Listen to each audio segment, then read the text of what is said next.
planets of the new year. Hey there, stargazers. I'm James Albury, director of the Kika Silva Pla Planetarium in Gainesville, Florida. And I'm Dean Regas, astronomer from the Cincinnati Observatory. We're here to help you find your way around the sky. As we close out 2015 and ring in 2016, I'm sorry to say that there are no planets visible in the nighttime sky right now. But early birds rejoice. There are a boatload of them that you can check out at my time of day just before dawn.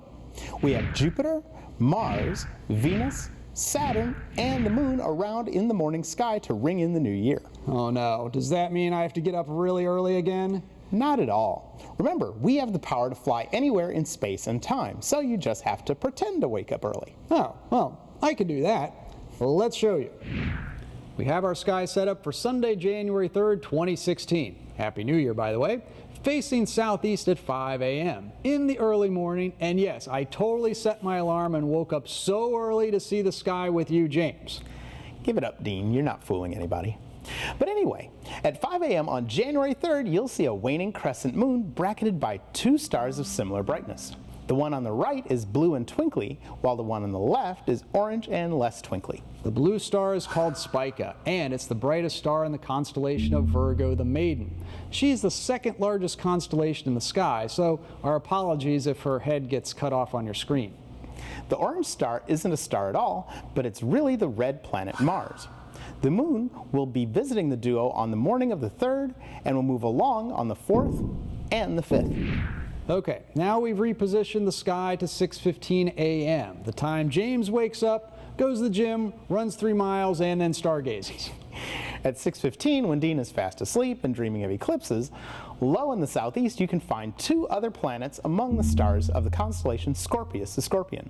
The brighter planet is so suspiciously bright that many people mistake it for a plane or a UFO. That's Venus, our sister planet, who, when we zoom in with a telescope, is covered in clouds. These clouds reflect a lot of sunlight, making Venus the brightest planet from Earth. And they also trap in a ton of heat. So Venus is the hottest planet in the solar system, with temperatures of about 900 degrees Fahrenheit. We have another planet down and to the left of Venus. It might be hard to find at first, but keep trying every morning and you're sure to see Saturn. Saturn is way bigger than Venus, but is over 1 billion miles away from us, so it doesn't shine super bright in our earthly skies. On January 6th, same time of morning, the moon will appear closer to the 2 planets. And on the 7th, will move on in its orbit and be down and to the left of Saturn. There's one more planet to talk about, and you can see it high in the southwest just before dawn. And if we go back to the morning of December 31st, New Year's Eve morning, the moon will be right next to it. That's giant Jupiter, largest planet in our solar system and unmistakable to the naked eye. In a telescope, Jupiter shows off its atmosphere with stripes of different colors and, on occasion, the Great Red Spot. Plus, it has 4 large moons that revolve around it, creating ever-changing alignments as seen from Earth. As 2016 begins, the moon will move away from Jupiter.